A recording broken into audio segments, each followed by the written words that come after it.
Puji Tuhan, selamat pagi. Kita bersyukur pagi hari ini ada di rumah Tuhan. Mari kita nikmati kebaikan Tuhan. Mari kita naikkan syukur kita di hadirat Tuhan. Haleluya, haleluya. Kita mau katakan, Tuhan, aku cinta Engkau.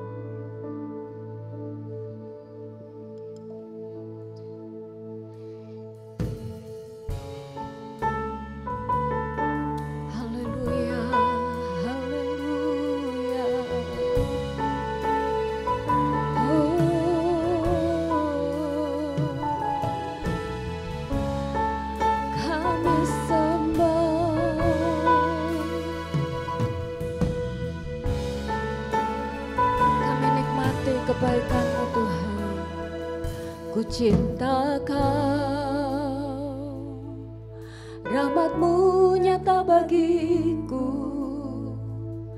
hidupku di dalam tangan-Mu. Sejak pagi ku terbangun sampai ku terbaring, ku nyanyi kebaikan-Mu Tuhan. Mari katakan dengan segenap hati, ku cinta Kau, rahmat-Mu nyata bagiku, hidupku di dalam tangan-Mu.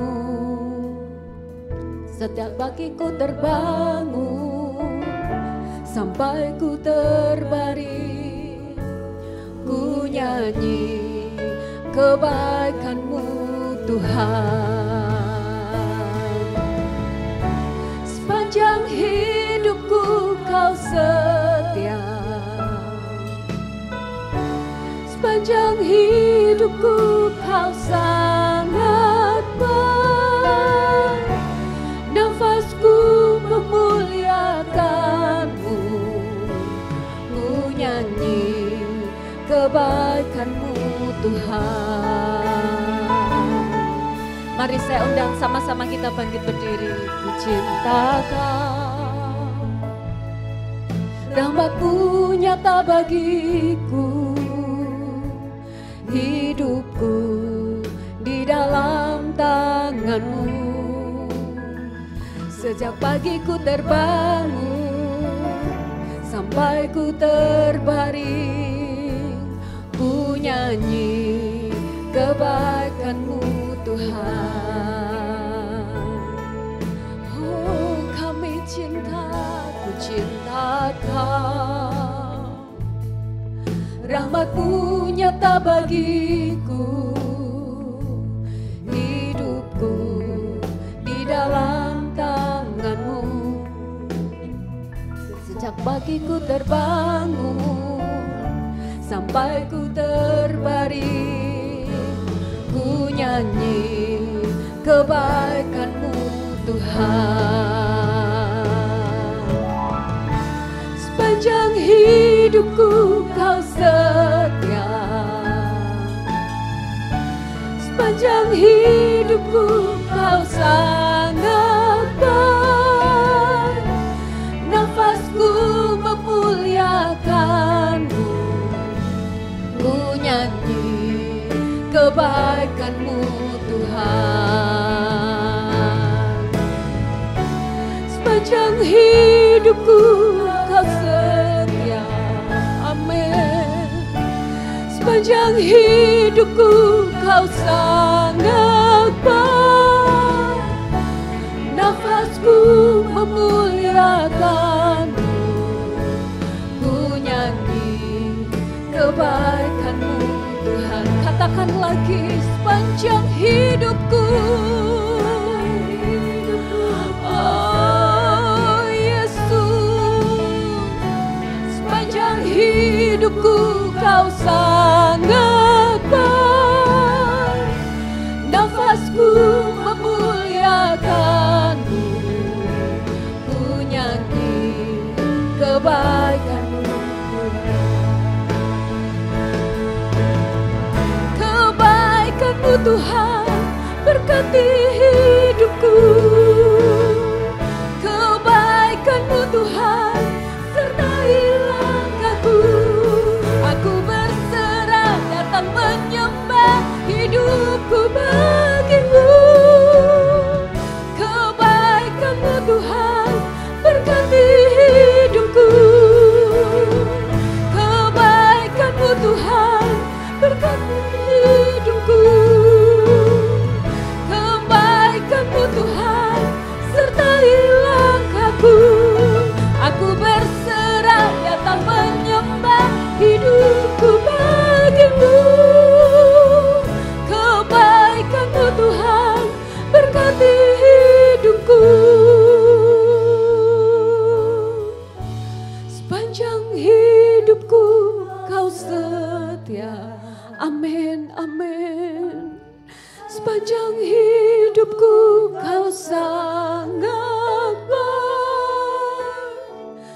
Tuhan.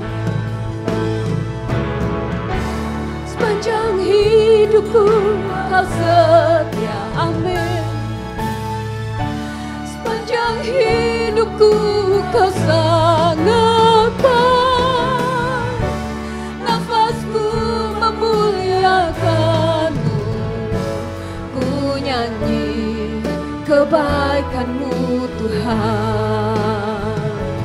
Ku nyanyi kebaikan-Mu Tuhan. Ku nyanyi kebaikan-Mu Tuhan. Berikan sorak-sorai buat Tuhan. Haleluya, haleluya, haleluya. Engkau Allah kami sampai selama-lamanya. Terima kasih Tuhan. Kesetiaan-Mu terbukti di dalam hidup kami. Pagi hari ini kami mau memuji dan menyembah Engkau. Kami berikan hidup kami hanya untuk Engkau. Tuhan, kami bersyukur Engkau baik. Kami mau berjalan bersama dengan Engkau. Sebab hari-hari kami tidak akan terasa indah jika Engkau tidak bersama dengan kami. Nyatakan berkat-Mu, nyatakan kebaikan-Mu. Engkau Allah kami sampai selama-lamanya. Kami mulaikan ibadah kami Tuhan. Nama-Mu disenangkan pagi hari ini. Kami percaya Engkau ada bersama-sama dengan kami. Terima kasih Tuhan, kami mulai ibadah kami di dalam nama Tuhan Yesus Kristus. Haleluya, amin. Silakan duduk kembali.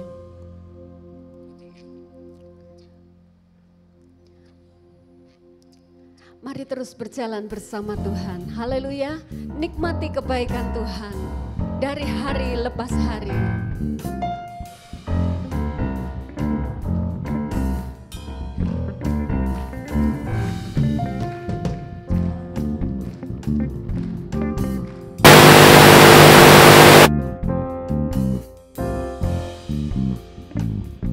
Yesus, jalan sertanya setiap hari. Jalan serta Yesus selamanya. Jalan serta Yesus, jalan sertanya setiap hari. Jalan serta Yesus selamanya. Jalan dalam suka, jalan dalam duka, jalan sertanya setiap hari. Jalan dalam suka, jalan dalam duka, serta Yesus selamanya. Jalan serta Yesus, jalan sertanya setiap hari. Jalan serta Yesus selamanya. Jalan dalam suka, jalan dalam duka, jalan sertanya setiap hari. Jalan dalam suka, jalan dalam duka, serta Yesus selamanya. Jalan dalam suka, jalan dalam duka, jalan sertanya setiap hari. Jalan dalam suka, jalan dalam duka, serta Yesus selamanya. Tak pernah kecewa mengiring Yesus. Tak pernah kecewa, ku serahkan semua. Berjalan sertanya semakin bahagia. Tak pernah kecewa buat selamanya. Katakan lagi, tak pernah kecewa mengiring Yesus. Amin. Tak pernah kecewa, ku serahkan semua. Berjalan sertanya semakin bahagia. Tak pernah kecewa buat selamanya. Tak pernah kecewa, pernah kecewa mengiring Yesus. Tak pernah kecewa, ku serahkan semua. Berjalan sertanya semakin bahagia. Tak pernah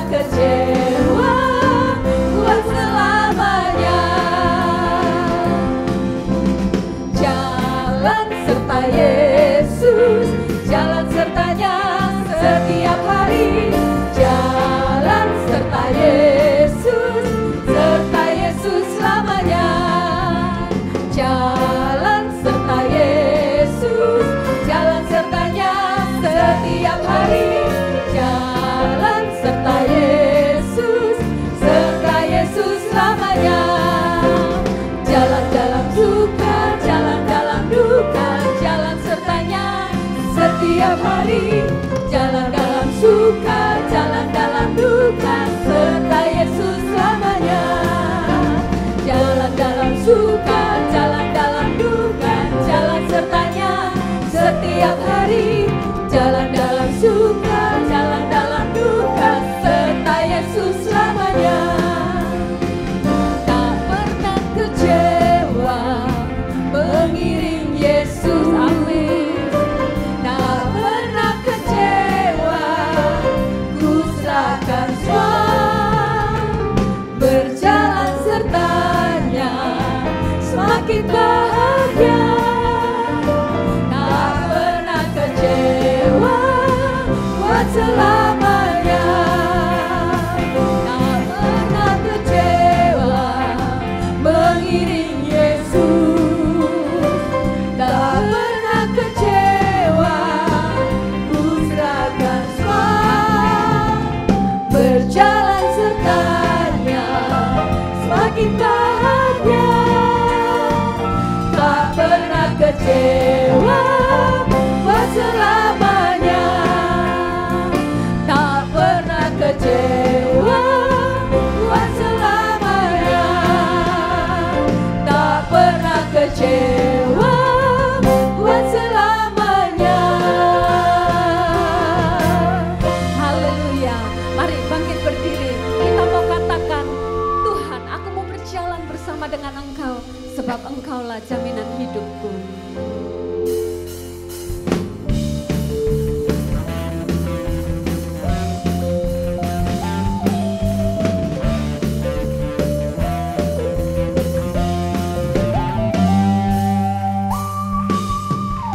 Berjalan bersamamu,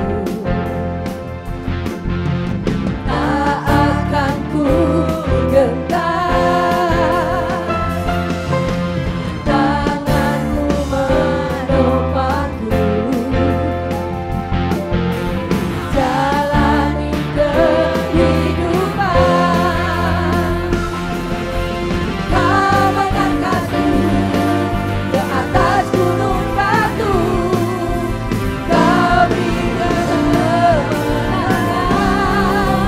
Kau kekuatanku, menopang hidupku, aji keselamatan. Kau buktikan kasih setiamu, genteng hidupku. Tak akan ku takut, sebab Engkau besertaku. Yesus jaminan hidupku. Haleluya. Kita punya Allah yang besar, kita punya Allah yang mengasihi kita. Dia tidak tinggalkan saya dan saudara. Berjalan bersamamu, tak akan ku gentar. Tanganmu menopangku, jalani kehidupan.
sekali Tuhan berkata, aku akan menyertai engkau sampai kesudahan akhir zaman.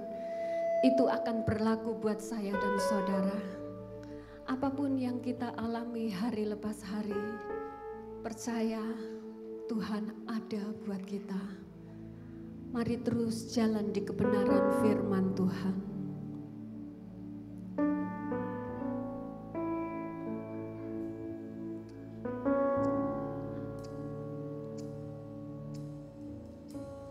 Peganglah tanganku, Roh Kudus, setiap hari. Ku tak dapat jalan sendiri tanpa Roh-Mu. Bawalah diriku kepada segala kebenaran, agar ku tidak tersesat mengikuti jalan-Mu. Berulang kali katakan, Tuhan pimpin. Peganglah tanganku, Roh Kudus, setiap hari. Ku tak dapat jalan sendiri tanpa Roh-Mu. Bawalah diriku kepada segala kebenaran, agar ku tidak tersesat mengikuti jalan. Pegang kami, peganglah tanganku, Roh Kudus, setiap hari. Ku tak dapat jalan sendiri tanpa Roh-Mu.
mengikuti jalanmu. Peganglah tanganku Roh Kudus setiap hari. Ku tak dapat jalan sendiri tanpa Roh-Mu. Kami perlu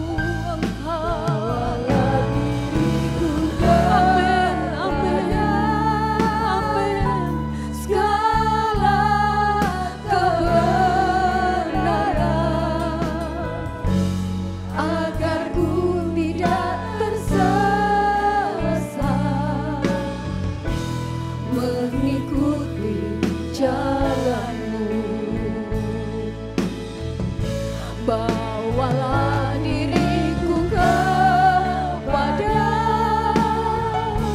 segala kebenaran, agar ku tidak tersesat. Katakan lagi, Tuhan bawa kami kepada kebenaran Kristus. Bawalah diriku kepada segala kebenaran, agar ku tidak tersesat mengikuti jalanmu, agar ku tidak tersesat mengikuti jalanmu.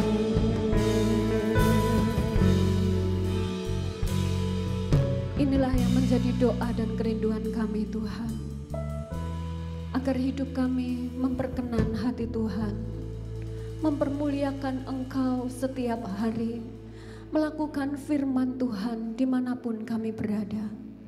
Biarlah firman-Mu yang menghidupkan roh kami. Kami dibukakan pengertian tentang mendekat, dan mendekat lebih lagi kepada Engkau. Hidup di dalam jalan kebenaran Tuhan. Urapi hamba-Mu yang sebentar akan memberitakan firman. Urapi hati kami semua yang mendengar firman.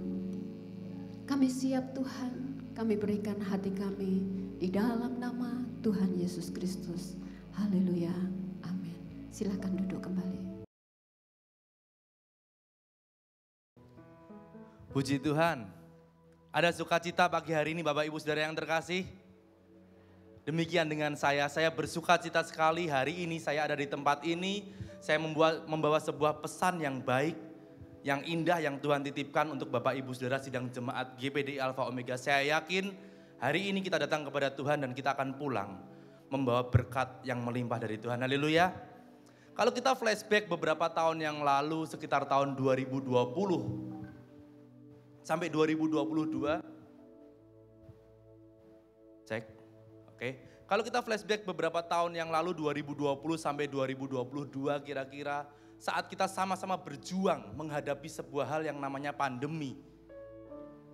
Sebuah hal yang mengerikan. Mungkin saat itu kita berpikir, kita nggak akan, apakah kita menginjak tahun 2023, apakah kita akan melewati masa-masa suram itu, kita nggak terpikir. Mungkin kita berpikir bahwa dunia akan segera berakhir. Tapi hari ini kita bersyukur kita tidak lagi berhadapan dengan satu hal yang namanya pandemi, benar? Pandemi sudah kita lewati dan kita tetap ada karena pertolongan Tuhan. Tapi walaupun pandemi itu sudah berlalu, saya tahu dampak-dampak yang diakibatkan oleh pandemi itu belum semuanya berhenti atau belum semuanya berakhir. Ada orang-orang yang karena pandemi sampai hari ini terus berjuang. Mungkin karena pekerjaannya gagal atau dia dikeluarkan dari pekerjaannya atau dia harus menghadapi sakit penyakit dan lain sebagainya. Ada orang-orang yang masih terus harus berjuang menghadapi efek atau dampak dari pandemi. Tapi jangan takut, satu hal yang saya mau sampaikan hari ini tema kita, lifted higher. Kita akan diangkat lebih tinggi sama Tuhan. Kalau kita datang sama Tuhan, kita ikut Tuhan, kita akan diangkat lebih tinggi lagi. Amin. Kita buka Keluaran pasal 6 ayat yang ke-6. Keluaran pasal yang ke-6 ayatnya yang ke-6. Kita baca sama-sama ayat ini dalam hitungan yang ketiga. Keluaran pasal 6 ayatnya yang ke-6. Saya tunggu. Masih ada yang buka-buka handphone dan Alkitab. Buka handphonenya saya tahu untuk cari ayat. Saya yakin jemaat di tempat ini kalau buka handphone pasti cari ayat. Keluaran pasal 6 ayat yang ke-6. 1, 2, 3. Aku akan mengangkat kamu menjadi umatku dan aku akan menjadi Allahmu supaya kamu mengetahui bahwa akulah Tuhan Allahmu yang membebaskan kamu dari kerja paksa orang Mesir. Amin. Di sini dikatakan, aku akan mengangkat kamu menjadi umatku dan aku akan menjadi Allahmu supaya kamu mengetahui bahwa akulah Tuhan Allahmu yang membebaskan kamu dari kerja paksa orang Mesir. Kalau kita teliti ayat ini, rupanya bangsa Israel pernah berada dalam satu kondisi yang tidak enak. Kalau kita beberapa waktu yang lalu seluruh dunia mengalami yang namanya pandemi, bangsa Israel juga pernah berada dalam satu keadaan yang tidak baik. Apa itu? Mereka berada dalam perbudakan bangsa Mesir dalam rentang waktu yang sangat panjang. Dalam rentang waktu yang sangat panjang mereka menderita berada dalam kekuasaan atau pemerintahan bangsa Mesir. Dan di ayat yang barusan kita baca ini bukan hanya mengatakan bahwa bangsa Israel pernah tertindas sebagai budak di bangsa Mesir. Tapi next kita bisa melihat janji yang Allah katakan kepada bangsa Israel ada dua. Yang pertama, Allah berkata bahwa dia akan mengangkat bangsa Israel menjadi umat Allah. Diangkat, lifted, diangkat menjadi umat Allah. Yang kedua, Allah juga berjanji bahwa Allah akan membebaskan bangsa Israel dari kerja paksa atau perbudakan bangsa Mesir. Itu yang ditunggu-tunggu sama bangsa Israel. Kapan mereka bisa dibebaskan dari perbudakan itu? Janji ini memberi kelegaan bagi bangsa Israel. Wah, mereka akhirnya bisa bebas dari perbudakan yang begitu membelenggu, dari perbudakan yang begitu mengintimidasi mereka. Tapi perhatikan kedua janji yang kita baca di atas ini. Sebenarnya kedua janji ini tidak bisa terpisahkan Bapak Ibu Saudara. Ini merupakan suatu kesatuan. Pertama, kalau kita melihat bahwa bangsa Israel yang di bagian bawah dikeluarkan dari perbudakan bangsa Mesir. Berarti sebelum dikeluarkan dari perbudakan bangsa Mesir, siapakah bangsa Israel? Bangsa Israel adalah hamba atau budak. Budak atau hambanya bangsa Mesir. Dan kemudian saat Allah bebaskan dari bangsa Mesir, menjadi apakah bangsa Israel? Menjadi umatnya Allah. Berarti berpindah menjadi hambanya Allah. Kita adalah hamba-hambanya Allah. Yang dipindahkan, yang diubahkan dari hamba atau budak bangsa Mesir menjadi hamba atau umatnya Allah. Perhatikan status bangsa Israel berubah. Dia tidak lagi menjadi hamba atau budak bangsa Mesir. Tetapi Allah mengangkat menjadi umat Allah sendiri. Menjadi hambanya Allah sendiri. Dan yang menarik kita bisa melihat, di sini juga menunjukkan karakter dari dua tuan yang ada. Karakter dari dua tuan yang ada. Yaitu bangsa Mesir dan Allah. Tuan yang pertama adalah bangsa Mesir, di mana bangsa Mesir saat menjadi tuan, dia menindas umatnya, menindas budaknya, menindas hambanya. Tetapi Allah tidak menindas, Allah membebaskan bangsanya dari perbudakan. Membebaskan dari status yang menjadi budak menjadi orang-orang merdeka, orang-orang yang dimerdekakan. Jadi Allah mau mengangkat bangsa Israel menjadi umatnya. Artinya Allah mau mengangkat bangsa Israel dari seorang budak, dari seorang yang tidak merdeka, yang terbelenggu menjadi orang-orang yang merdeka. Kita lihat bangsa Indonesia untuk memperoleh kemerdekaan, memperjuangkannya dengan banyak darah yang tertumpah. Dan Allah, dia mau bebaskan bangsa Israel, umatnya sendiri. Next, kemanakah Allah mau membawa umatnya? Ini kita lihat, Allah mengangkat umatnya ke posisi yang lebih tinggi. Mengangkat lebih tinggi, kalau Allah angkat umatnya, Allah akan bawa ke satu tempat yang lebih tinggi. Kemanakah itu? Kita lihat Keluaran pasal 6 ayat yang ke-7. Keluaran pasal 6 ayatnya yang ke-7. Ini lanjutan dari ayat yang kita baca tadi sebagai ayat pembuka. Dan aku akan membawa kamu ke negeri yang dengan sumpah telah kujanjikan memberikan, dan aku akan membawa kamu ke negeri yang dengan sumpah telah kujanjikan memberikannya kepada Abraham, Ishak dan Yakub, dan aku akan memberikannya kepadamu untuk menjadi milikmu. Akulah Tuhan. Jadi kalau kita bertanya kemana bangsa Israel dibawa sama Allah setelah mereka keluar dari bangsa Mesir. Allah membawa bangsa Israel ke satu tempat yang dari dulu memang itu adalah satu tempat yang ditujukan oleh Allah. Pada saat Allah memanggil Abraham, memanggil Ishak, memanggil Yakub, Allah sudah menentukan satu tempat perjanjian, yaitu tanah Kanaan. Dan karena kelaparan yang melanda seluruh bumi, bangsa Israel akhirnya pergi ke Mesir, dan setelah sekian tahun akhirnya menjadi budak di Mesir. Dan Allah mau keluarkan bangsa Israel untuk menjadi orang yang merdeka dan dibawa ke Kanaan lagi. Allah selalu punya satu tempat yang dia sediakan, dan tempat yang dia sediakan adalah tempat yang terbaik.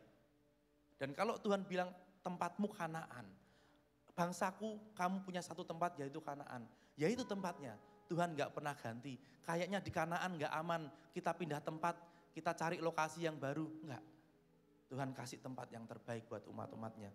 Seperti apa sih tanah yang dijanjikan sama Tuhan itu, kita mau lihat. Bilangan pasal 13 ayat yang ke-25 sampai yang ke-27 kita akan lihat seperti apa tanah Kanaan itu.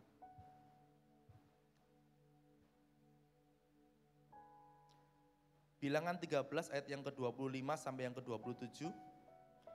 Sesudah lewat 40 hari, pulanglah mereka dari pengintaian negeri itu.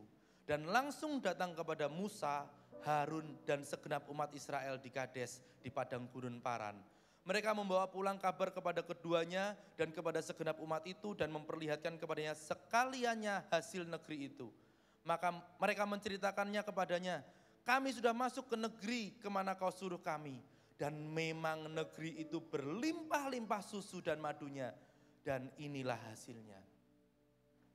Sekilas, jadi ceritanya Musa menyuruh ke-12 pengintai, 12 orang untuk mengintai tanah Kanaan.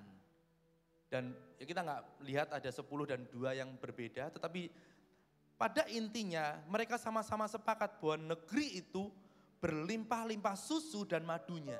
Mereka bawa bukti yang mereka ambil dari tanah yang akan diintai itu, mereka bawa hasilnya, ada susu, ada madu, bahkan ada buah dan lain sebagainya, mereka bawa, mereka tunjukkan kepada Musa dan Harun. Artinya apa?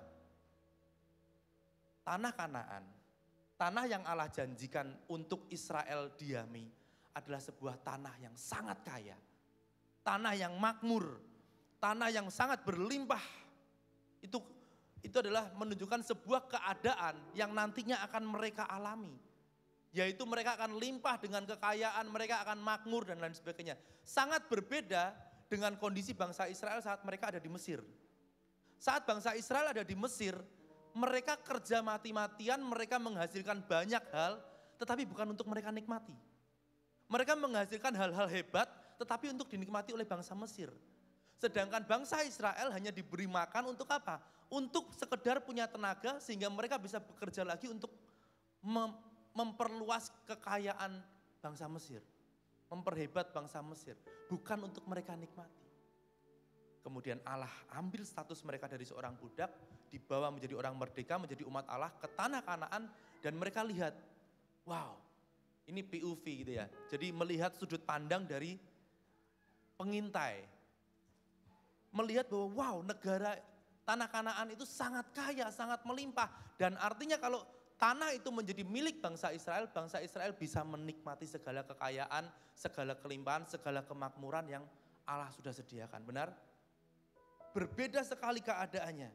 Kalau kita ditawari, kalau kita logika kita, enak yang mana? Tinggal di Mesir yang kaya, Mesir kaya loh, Mesir bagus loh, indah. Ada tentaranya, ada pasukan berkuda, ada segala hal-hal yang baik yang tidak dimiliki oleh bangsa-bangsa lain. Tapi statusnya sebagai budak. Atau di tanah Kanaan, yang sama-sama indah juga, tapi pemberian Allah. Enak yang mana? Bisa saya dapat jawaban? Enak yang mana? Di Mesir atau di Kanaan? Kanaan. Saya sama, bagi saya lebih nyaman tinggal di Kanaan karena ini adalah tanah yang Tuhan berikan sehingga bangsa Israel bisa memilikinya. Sedangkan di Mesir tidak, mereka hidup sebagai seorang budak, bukan sebagai bangsa yang merdeka. Next.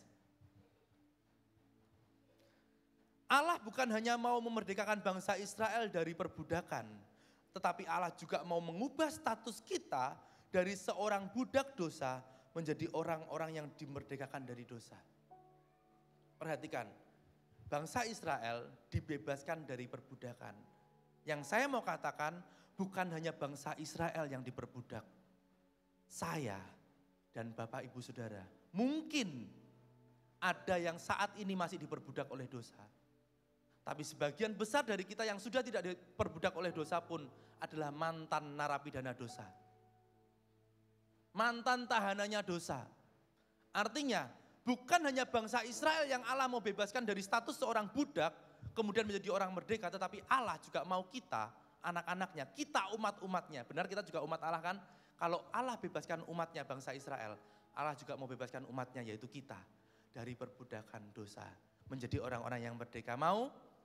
Amin, puji Tuhan. Lebih enak menjadi seorang budak atau lebih enak menjadi seorang merdeka? Pertanyaan yang sama seperti yang tadi saya lontarkan. Dan saya yakin kita berpikir lebih enak menjadi orang yang merdeka. Bangsa Indonesia nggak mau menjadi bangsa yang dikuasai oleh penjajah. Sehingga mereka mati-matian membayar harga untuk merdeka. Kita pun sama. Kita harus mati-matian berjuang walaupun harus berdarah-darah seperti itu ya. Untuk apa? Untuk mendapatkan status merdeka kita. Untuk mendapatkan status merdeka kita.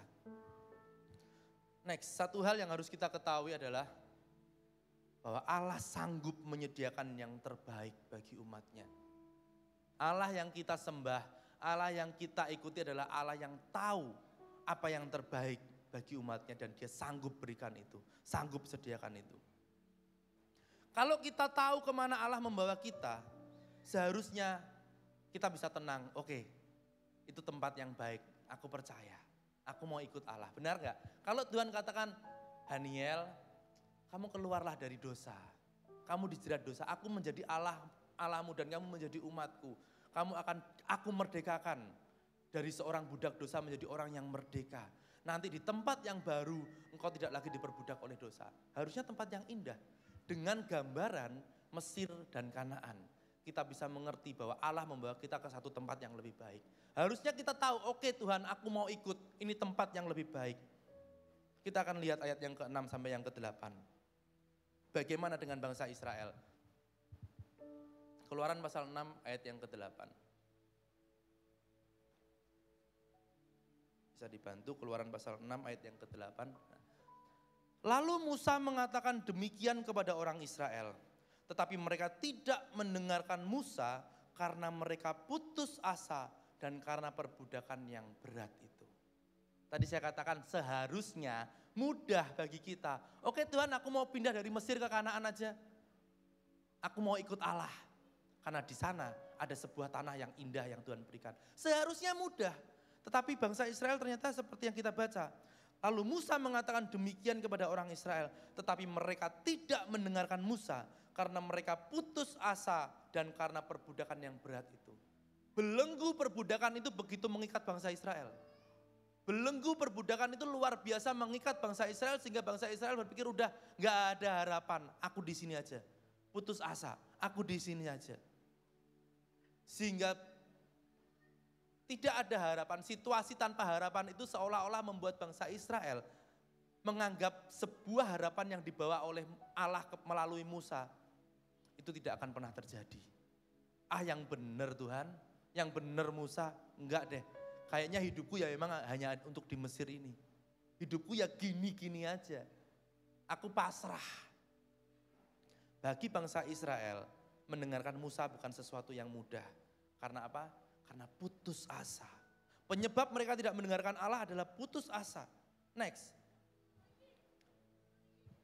Keputusasaan membuat bangsa Israel tidak bisa melihat sebuah harapan. Keputusasaan membuat bangsa Israel tidak bisa melihat sebuah harapan. Bisa dicarikan yang itu? Keputusasaan membuat bangsa Israel tidak bisa melihat sebuah harapan yang nyata. Apa yang saya mau katakan? Hari ini jangan berputus asa dengan keadaan kita. Kalau kita putus asa, kita tidak bisa melihat apa yang Allah berikan, harapan apa yang Allah bawa dalam kehidupan kita. Apa yang dialami oleh bangsa Israel seringkali kita alami. Seringkali kita begitu menderita karena jerat dosa yang begitu kuat mengikat kita. Kita pengen keluar, kita menangis, kita meronta-ronta. Kita baru lepas sedikit, ditarik lagi, jatuh lagi. Kita naik, ditarik, jatuh lagi. Sehingga kita hopeless. Kita putus asa, gak ada harapan. Namun saat Tuhan datang beri harapan, sekali-kali jangan putus asa, jangan hilang harapan. Next, jangan putus asa. Yesus datang memberi pengharapan. Jangan putus asa, Yesus datang memberi pengharapan. Keputusasaan hanya akan membuat mata kita buta dan tidak melihat apa yang Yesus berikan. Kemudian kita lihat apa yang terjadi selanjutnya Bapak Ibu Saudara. Saat bangsa Israel mulai menyerah, enggak aku di sini aja. Apa yang terjadi? Apakah Allah juga menyerah? Apakah Allah juga ya udah bangsa Israel kalau itu pilihanmu ya sudah terserah. Apakah seperti itu? Apa yang terjadi selanjutnya? Allah bukanlah Allah yang ingkar janji. Allah bukanlah Allah yang gampang gagal atau Allah yang bisa gagal. Tetapi dia adalah Allah yang tidak pernah gagal. Allah selalu berhasil dalam setiap tindakannya. Jadi kalau dia katakan aku akan mengangkat engkau menjadi umatku dan membawa engkau keluar dari perbudakan bangsa Mesir menuju tanah Kanaan. Itu pasti terjadi. Kita akan lihat pada saat bangsa Israel mulai menyerah, Allah nggak tinggal diam. Allah bekerja dengan apa? Cara memberikan tulah kepada bangsa Mesir. Satu demi satu. Ditulahi mulai dari ada lalat, air menjadi darah, nyamuk, katak, banyak sekali. Tulah-tulah yang Allah berikan kepada bangsa Mesir supaya apa? Supaya bangsa Mesir tahu bahwa bangsa Israel itu punyanya Allah. Dan Allah yang menjadi Allahnya bangsa Israel itu selalu membela umatnya sehingga umatnya bisa dikeluarkan. Sehingga bangsa Mesir ketakutan dan bangsa Mesir melepaskan bangsa Israel. Itu kenapa Allah memberikan tulah demi tulah kepada bangsa Mesir. Dan yang menjadi puncak adalah tulah yang ke-10 Bapak Ibu Saudara. Kita tahu tulah yang ke-10 itu apa? Kematian anak sulung yang dialami oleh bangsa Mesir. Jadi satu kali bangsa Israel diberikan perintah sebagai peringatan pelajaran Paskah pertama mereka. Mereka harus menyiapkan seekor anak domba, kemudian dipotong. Kemudian pada hari ke-14 mereka harus membubuhkan darah itu di tiang dan ambang pintu mereka. Artinya apa? Itu menjadi tanda bahwa mereka memberikan diri sebagai umatnya Allah. Aku adalah umat Allah. Dan mereka tinggal di dalam rumah itu, mereka gak keluar. Mereka harus tinggal di dalam rumah yang sudah mereka berikan tanda darah itu. Mereka sembunyi di dalam dan pada malam hari Allah melintasi bangsa Mesir sehingga bangsa Israel terselamatkan, tetapi bagi bangsa Mesir ada kematian anak sulung. Entah manusia, entah hewan, semua anak sulungnya mati. Dan itu menjadi sebuah kengerian yang sangat dahsyat bagi bangsa Mesir. Allah sedemikian rupa memberikan pelajaran bagi bangsa Mesir. Tindakan ini, tindakan yang Allah berikan sebagai pembelaan bangsa Israel, ini menjadi sebuah gambaran di mana nantinya bukan lagi darah anak domba, tetapi darah Yesus sendiri yang diberikan, yang dicurahkan. Bukan lagi hanya untuk bangsa Israel saja, tetapi bagi kita, umat-umat Allah. Tangkap ini Bapak Ibu Saudara. Bangsa Israel menyerah tetapi Allah tidak menyerah. Bangsa Israel menyerah, Allah mati-matian membela bangsanya. Dan Allah mengeluarkan bangsanya. Asal apa? Asal bangsa Israel mau taat pada tanda darah itu. Kita, kalau hari ini kita mulai menyerah, Allah gak pernah menyerah sama kita. Allah terus katakan, engkau milikku, engkau umatku, aku akan membebaskan engkau. Dan di mana kita bersembunyi? Kita bisa bersembunyi di belakang salib Kristus. Di situ darah Yesus tercurah. Sebagai korban yang sejati, korban yang ajaib. Satu-satunya korban sekali untuk selama-lamanya membebaskan kita dari belenggu dosa. Kita lihat 1 Petrus 1 ayat 18 sampai yang ke-19. 1 Petrus 1 ayat yang ke-18 sampai yang ke-19. Sebab kamu tahu bahwa kamu telah ditebus dari cara hidupmu yang sia-sia yang kamu warisi dari nenek moyangmu itu, bukan dengan barang yang fana, bukan pula dengan perak atau emas, melainkan dengan darah yang mahal, yaitu darah Kristus yang sama seperti darah anak domba yang tak bernoda dan tak bercacat. Darah Kristus sendiri, gak main-main. Darah anak domba yang tak bercacat yang ada di perjanjian lama, itu hanyalah sebuah gambaran di mana darah seorang yang tak bercacat yang nantinya akan muncul sebagai Mesias, itu bisa membebaskan umatnya. Bukan hanya bangsa Israel, tetapi umat Allah secara keseluruhan, yaitu kita, orang-orang yang mau percaya akan keselamatan yang Yesus berikan. Ada keselamatan yang Yesus mau bawa. Yesus mau angkat kita. Yesus mau angkat kita. Yesus adalah korban sejati. Next. Dari sini saya belajar Bapak Ibu Saudara, jangan sia-siakan pengorbanan Yesus dengan cara hidup kita yang sia-sia. Kalau kita hidup dengan sia-sia, dengan cara hidup yang sia-sia, kita akan membuat pengorbanan Yesus menjadi sia-sia. Sekotor itukah kita kepada Yesus, kepada Allah yang sudah membebaskan kita? Sepicik itukah kita? Sehina itukah kita membuat pengorbanan Yesus yang begitu luar biasa? Dia harus membayar harga yang sangat mahal. Tetapi pengorbanannya kita jadikan sesuatu yang sia-sia. Dengan cara kita tetap hidup dalam cara hidup yang sia-sia. Jangan rubah cara hidup kita. Baik, kita kembali ke kisah bangsa Israel. Singkat cerita, akhirnya bangsa Israel keluar dari Mesir menuju ke tanah perjanjian, yaitu Kanaan. Tetapi kita mau lihat bagaimana sih cara Yesus membawa bangsa Israel keluar dari tanah Mesir ke tanah Kanaan.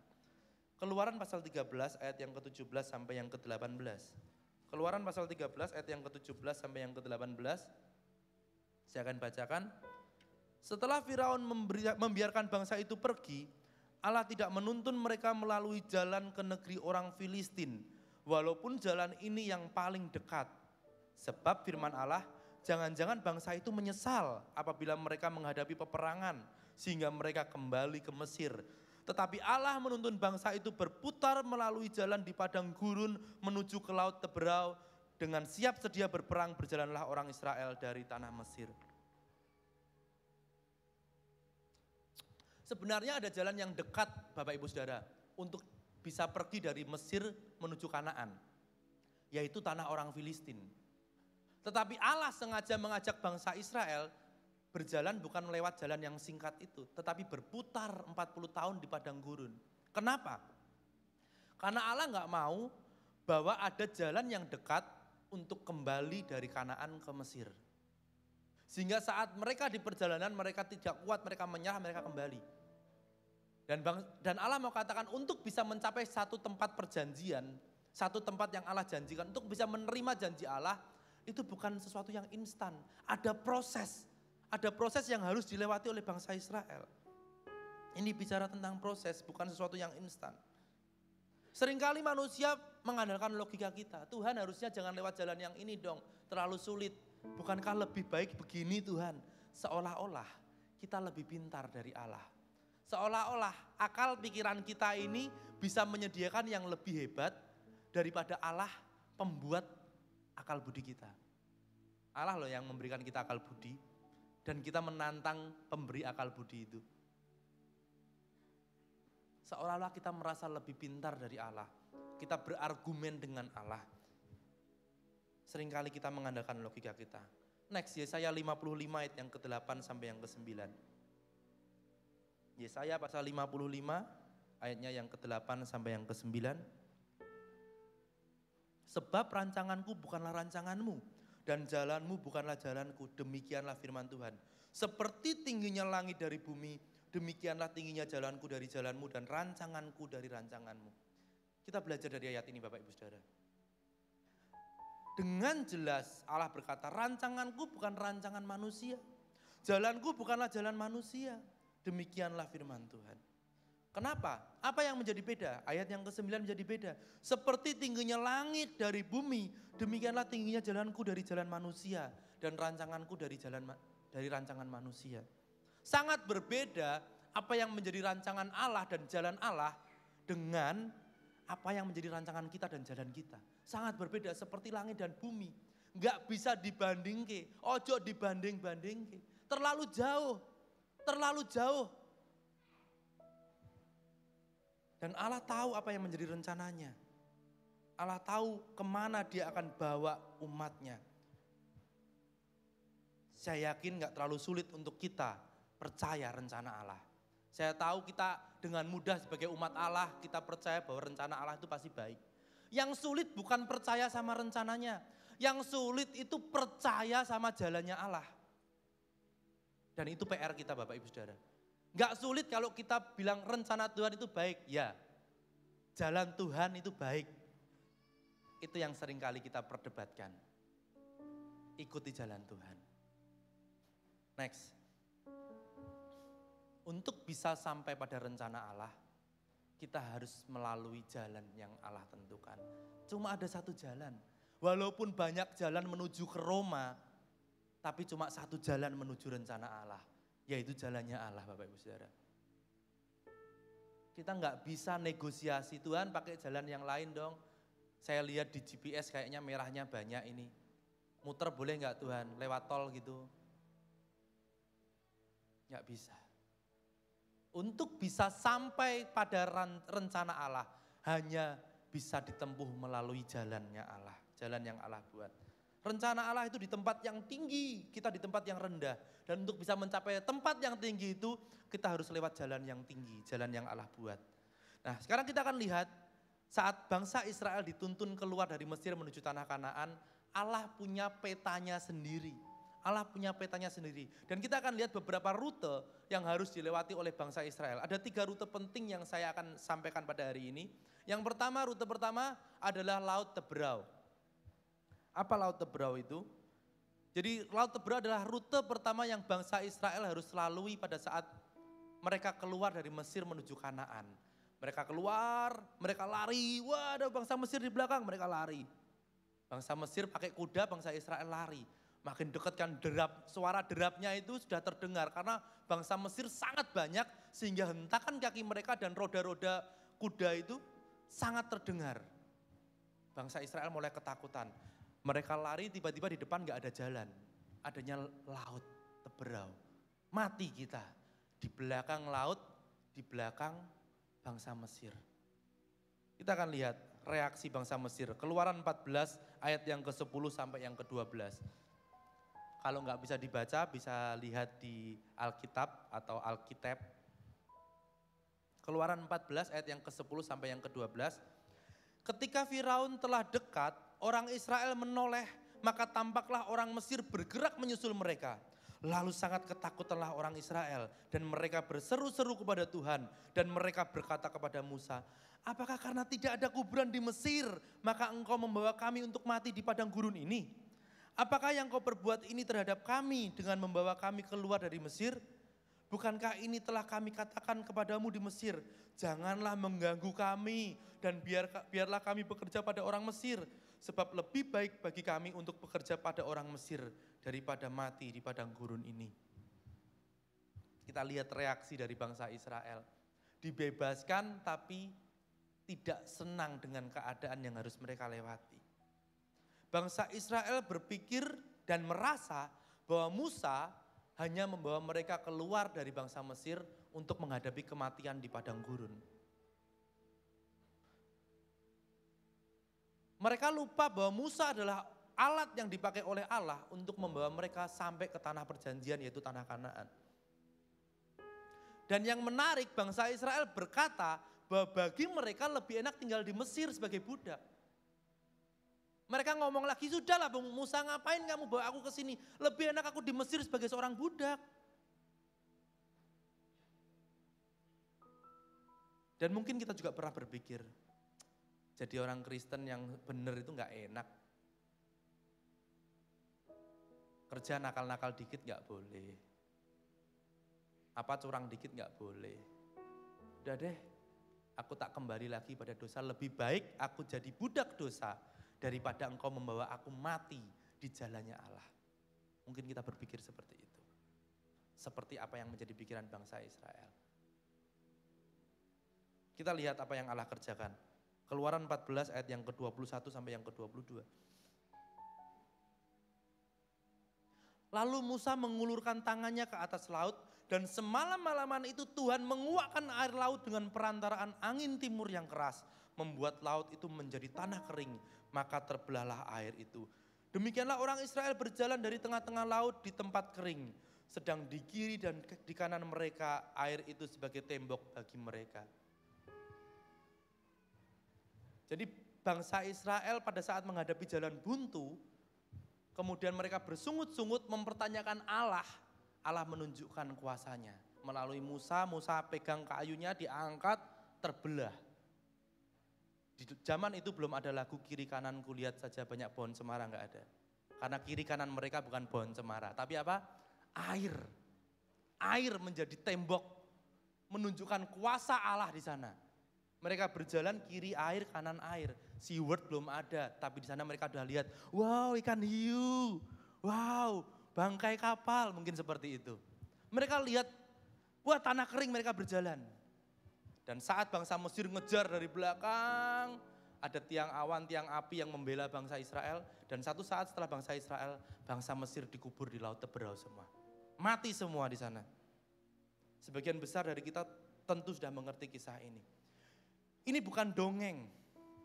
Ini adalah bukti bahwa tidak ada satu hal pun yang bisa menutup jalan Allah. Kalau Allah mau pergi, nggak ada yang bisa bilang, maaf jalan ditutup, silakan putar balik, nggak ada. Next. Di hal yang pertama, di peta titik pertama ini kita bisa melihat bahwa Allah sanggup membuka jalan buntu bagi umatnya. Amin. Nggak ada jalan buntu di hadapan kita Bapak Ibu Saudara. Sementok pikiran apa, jalan buntu itu hanya sebatas pikiran kita. Bukan jalan yang membuntu kuasa Allah. Seberat apapun jalan yang harus kita lewati, jalan itu mentok-mentok cuma buntu pikiran kita. Aku udah cupet, udah gak bisa mikir lagi. Tapi tapi situasi itu tidak akan pernah membuntu kuasa Allah untuk membuka jalannya bagi umatnya. Amin. Itu peta pertama. Peta berikutnya berpindah dari Laut Teberau menuju Padang Gurun Sin. Padang Gurun Sin. Jadi setelah lolos dari rute pertama, wah ya ada Allah yang membela. Kemudian mereka terus berjalan. Di Padang Gurun Sin mereka mendapati satu situasi yang tidak enak lagi.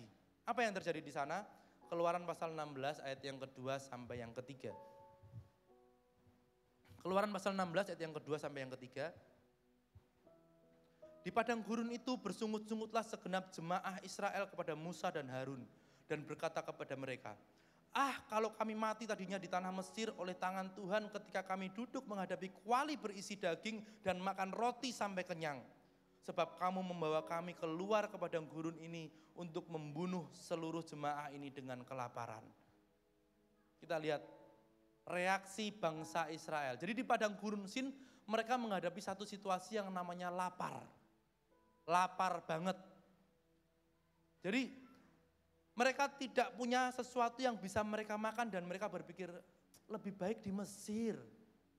Aku mati pun di Mesir aku menghadapi kuali berisi daging. Aku juga makan roti sampai kenyang. Daripada di sini apa? Mati kelaparan. Itu yang bangsa Israel pikirkan. Di padang gurun Sin bangsa Israel menghadapi masalah dengan perut mereka. Mereka dilanda kelaparan. Dan lagi-lagi bangsa Israel berpikir, wah Musa ini cuma buat kita mati aja deh pokoknya. Bangsa Israel lupa siapa yang bawa Musa, yaitu Allah. Untuk menuju tanah Kanaan. Allah gak kasih jalan yang singkat, Allah ajak mereka berputar. Dan mereka berpikir kelaparan ini akan membawa mereka mati di padang gurun. Bagi bangsa Israel Tuhan itu kejam, Tuhan itu gak punya rencana yang baik. Kita lihat apa reaksi Allah. Keluaran pasal 16 ayat yang keempat. Keluaran pasal 16 ayat yang keempat. Lalu berfirmanlah Tuhan kepada Musa, sesungguhnya aku akan menurunkan dari langit hujan roti bagimu. Maka bangsa itu akan keluar dan memungut tiap-tiap hari sebanyak yang mereka perlu untuk sehari. Supaya mereka kucoba apakah mereka hidup menurut hukumku atau tidak. Hari demi hari Tuhan kasih. Hari ini ada tidak lebih tapi cukup. Besok lagi. Kalau lebih jadi ulat. Tujuannya apa? Allah mau supaya bangsa Israel belajar hari demi hari. Mereka belajar menurut hukum Allah. Belajar menuruti hukum Allah itu hari demi hari Bapak Ibu Saudara. Membaca Alkitab, merenungkan lagi, membaca Alkitab lagi, merenungkan lagi. Hari demi hari. Bukan hanya membaca sebagai wawasan aja, tetapi membaca untuk kita hidupi. Bangsa Israel alami kelaparan, tetapi Allah sanggup berikan mereka makan. Hari demi hari gak pernah mereka kelaparan. Tidak pernah satu kali pun Allah terlambat. Mereka bangun sudah ada. Mereka bangun sudah ada makanan. Jadi menunjukkan bahwa hari itu mereka gak akan kelaparan. Apa artinya? Next. Di titik peta yang kedua ini, di padang gurun Sin kita bisa belajar bahwa Allah sanggup memelihara umatnya dengan makanan yang cukup setiap harinya. Dengan tegas Alkitab mengatakan, kita lebih berharga daripada seekor burung pipit. Burung yang tidak menabur aja mereka makan, apalagi kita. Artinya apa? Bukan berarti kita tidak bekerja bisa makan. Burung yang tidak diberikan kemampuan untuk bekerja bisa makan. Kita yang diberikan akal budi dan kemampuan untuk bekerja pasti bisa makan kalau kita menggunakannya. Ya kalau cuma diem-diem di kamar, rebahan, seminggu 7 kali 24 jam gitu-gitu aja tapi bilang, mana Tuhan pemeliharaanmu aku tidak makan, kirimkan mana dong. Ya kembali menjadi bangsa Israel. Tapi poinnya adalah Allah kita, yang pertama tadi di Laut Teberau, dia sanggup membuka jalan yang buntu. Yang kedua di padang gurun Sin, dia sanggup pelihara kebutuhan kita. Dia sanggup sediakan kebutuhan kita. Amin. 2 hal sudah kita pelajari. Titik peta terakhir. Kita bisa melihat di titik yang terakhir yang saya angkat adalah Rafidim. Banyak titik-titik perhentian lain yang menarik juga, tapi saya cukup angkat 3 hal ini. Rafidim. Setelah Laut Teberau, padang gurun Sin, sekarang yang ketiga mereka melewati satu hal yang namanya tempat, yaitu Rafidim. Ada apa di sana? Keluaran 17 ayat yang pertama. Keluaran pasal 17 ayat yang pertama. Kemudian berangkatlah segenap jemaah Israel dari padang gurun Sin, berjalan dari tempat persinggahan ke tempat persinggahan sesuai dengan titah Tuhan. Lalu berkemahlah mereka di Rafidim, tetapi di sana tidak ada air untuk diminum bangsa itu. Jadi setelah tadi di padang gurun Sin alami kelaparan, sekarang di Rafidim mereka hadapi satu hal yang namanya tidak ada air untuk mereka minum, kehausan. Banyak hal, sudah jalan buntu, sudah kelaparan, sudah sekarang menghadapi kehausan. Harusnya tahu dong, tenang, haus, minta sama Allah, pasti Allah bisa sediakan. Tapi kita lihat reaksi bangsa Israel, Keluaran 17 ayat yang ketiga. Keluaran 17 ayat yang ketiga. Hauslah bangsa itu akan air di sana. Bersungut-sungutlah bangsa itu kepada Musa dan berkata, mengapa pula engkau memimpin kami keluar dari Mesir untuk membunuh kami, anak-anak kami, dan ternak kami dengan kehausan. Lagi-lagi mereka berpikir bahwa Musa itu cuma mau membunuh mereka. Allah itu cuma pakai Musa buat membunuh mereka. Mereka selalu berpikiran jelek kepada Musa dan Allah. Dan rupanya kekurangan air ini meningkatkan tingkat depresi yang paling tinggi. Kalau tadi sekedar membunuh gitu ya, membunuh sekedar nyawa mereka. Sekarang mereka berpikir bukan hanya mereka tetapi hewan ternak mereka. Bukan hewan ternak lebih berharga, bukan. Tetapi ini melambangkan kekayaan mereka. Mereka kaya, mereka dikatakan kaya kalau punya ternak yang banyak. Dan kalau ternak-ternak ini enggak minum, maka kekayaan mereka hilang. Mereka enggak jadi makmur seperti itu. Dan ini menimbulkan tingkat depresi yang lebih tinggi lagi. Lalu apa yang Tuhan kerjakan? Ayat yang ke-6 sampai yang ke-7. Ayat yang ke-6 sampai yang ke-7. Maka aku akan berdiri di sana di depanmu, di atas gunung batu di Horeb. Haruslah kau pukul gunung batu itu dan dari dalamnya akan keluar air, sehingga bangsa itu dapat minum. Demikianlah diperbuat Musa di depan mata tua-tua Israel. Dinamailah tempat itu Masa dan Meriba, oleh karena orang Israel telah bertengkar dan oleh karena mereka telah mencobai Tuhan dengan mengatakan, adakah Tuhan di tengah-tengah kita atau tidak? Jadi mereka bukan sekedar bersungut-sungut, mereka bukan sekedar mengata-ngatai Musa bahwa mereka akan mati, mereka juga mempertanyakan eksistensi Allah. Bangsa Israel mempertanyakan, ada nggak Allah di tengah-tengah kita? Eksistensi Allah ini dipertanyakan. Mereka menganggap Allah sudah nggak ada lagi. Jadi saat Allah memberikan bangsa Israel minum, kita perhatikan di ayat yang ke-6 tadi, bukan hanya keluar air untuk diminum seperti tadi mana tadi tiba, tetapi Allah berdiri di atas gunung batu. Dan Allah menunjukkan saat air itu keluar, Allah mengatakan, aku sumber kehidupan.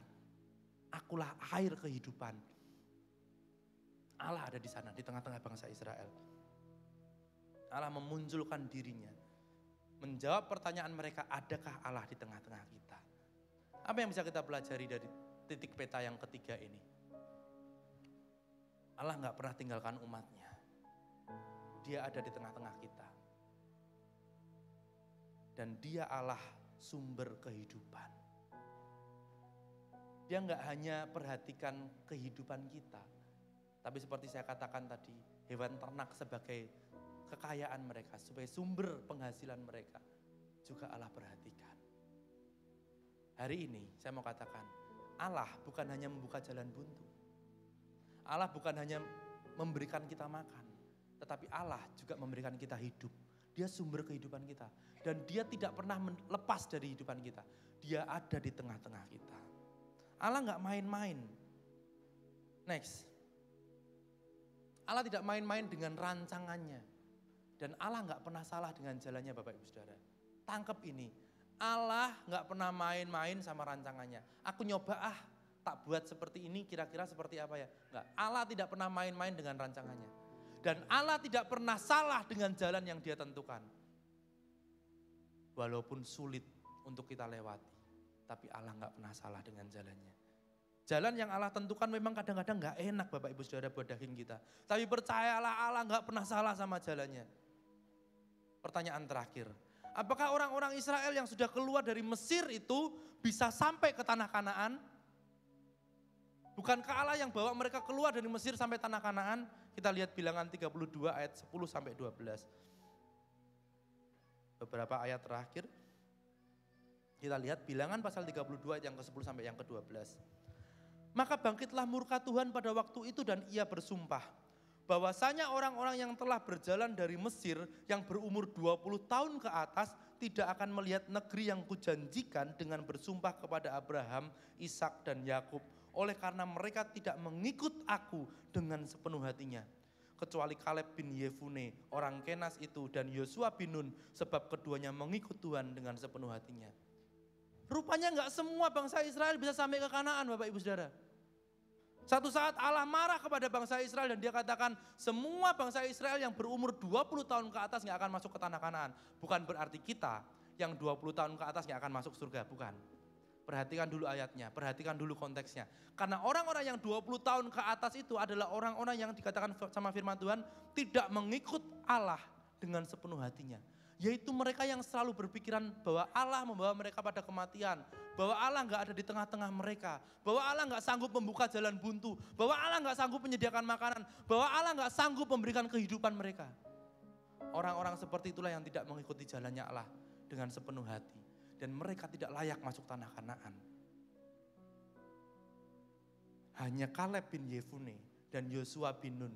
Serta orang-orang di bawah 20 tahun. Generasi yang baru. Yang belajar dari Yosua dan Kaleb tentang bagaimana mereka harus mengikut Allah dengan sepenuh hati. Yang akan masuk di tanah Kanaan. Bilangan 32 ayat yang ke-5 dan ayat yang ke-7. Bilangan 32 ayat yang ke-5 dan ayat yang ke-7.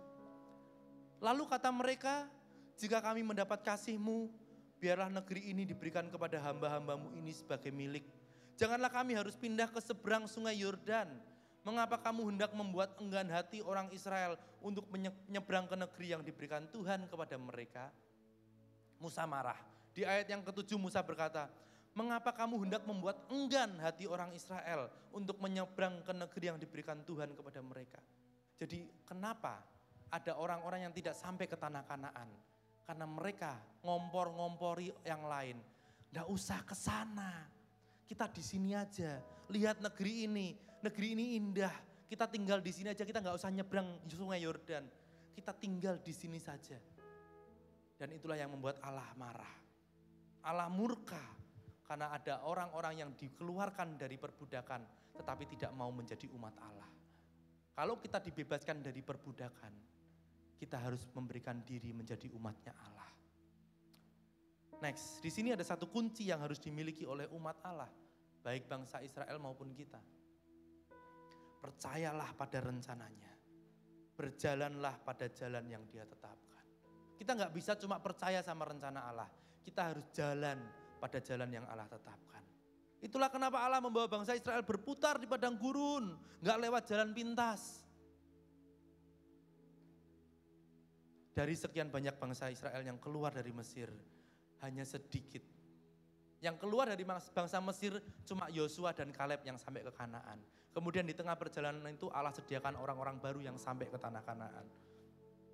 Enggak semua yang dibebaskan bisa sampai pada tanah perjanjian. Kita pun enggak semua yang diangkat menjadi umat Allah bisa sampai ke surga. Kenapa? Karena seperti bangsa-bangsa Israel, orang-orang bangsa Israel, di tengah perjalanan tidak menunjukkan ketaatan penuh kepada Allah. Kita, dalam pengiringan kita, kalau kita nggak punya ketaatan penuh pada Yesus, jangan-jangan kita juga menjadi orang-orang yang tidak sampai pada tanah perjanjian itu. Mau diangkat tinggi-tinggi oleh Allah, mau terima janji Allah, ada satu cara. Percayalah kepada Tuhan dengan segenap hati. Percayalah kepada Tuhan dengan segenap hati. Apapun masalah kita, persoalan kita, tetap percaya sama Tuhan dengan segenap hati. Amin. Sama-sama kita bangkit berdiri. Allah akan bawa kita ke tempat yang sangat baik. Allah akan pelihara kehidupan kita sedemikian rupa. Allah akan menyediakan yang terbaik yang akan kita nikmati Bapak Ibu Saudara. Karena kita diangkat bukan sebagai seorang budak, tetapi sebagai umat Allah yang dimerdekakan. Amin.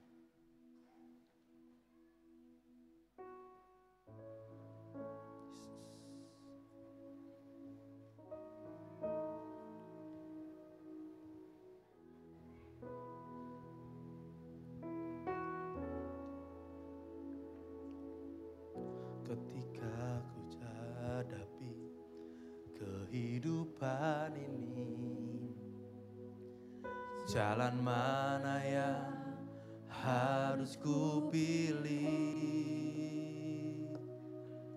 Ku tahu ku tak mampu, ku tahu ku tak sanggup. Hanya Kau Tuhan tempat jawabanku. Aku pun tahu ku tak pernah sendiri, sebab Engkau Allah yang menggendongku. Tangan-Mu membelaiku, cinta-Mu memuaskanku, amin. Kau mengangkatku ke tempat yang tinggi. Janji-Mu seperti fajar pagi hari, yang tiada pernah terlambat bersinar. Cinta-Mu seperti sungai yang mengalir, dan ku tahu betapa dalam kasih-Mu.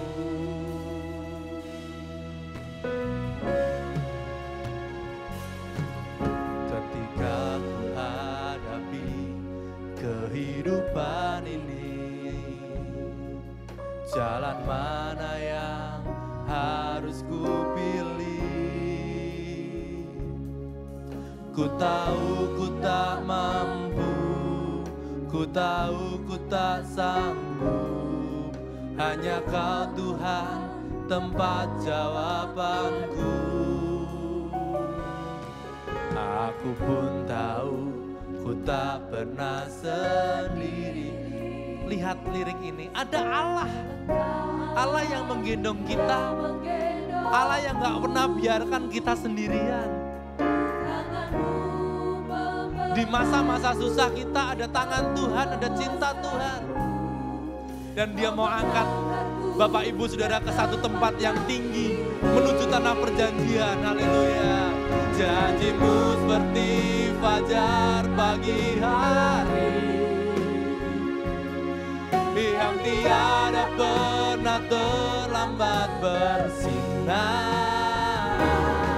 Cintamu seperti sungai yang mengalir, dan ku tahu betapa dalam kasih-Mu. Janji-Mu seperti fajar pagi hari, yang tiada pernah terlambat. Perhatikan, janji Tuhan gak pernah terlambat bagi kita. Haleluya, haleluya. Terima kasih Tuhan. Dan ku tahu betapa dalam kasih-Mu.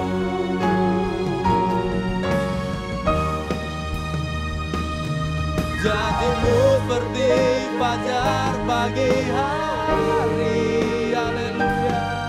yang tiada pernah terlambat bersinar. Cintamu seperti sungai yang mengalir, dan ku tahu betapa dalam kasih-Mu.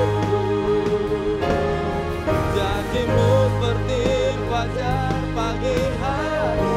Dengan kasih Kristus saya kembalikan kepada Bapak Gembala.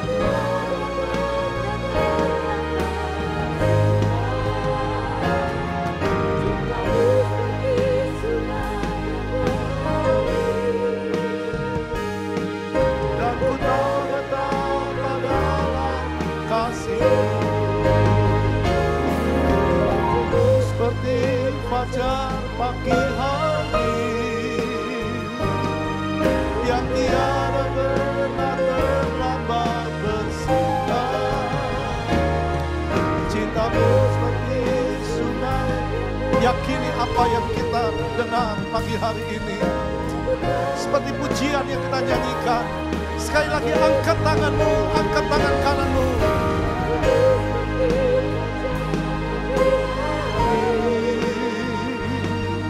Yang tiada pernah terlambat bersinar. Cintamu seperti sungai yang mengalir, dan ku tahu betapa dalamnya kasih-Mu. Dan ku tahu betapa dalam, dan ku tahu betapa dalam, dan ku tahu betapa dalam kasih-Mu. Sorak-sorai bagi Dia, muliakan Dia. Dia hebat, Dia luar biasa.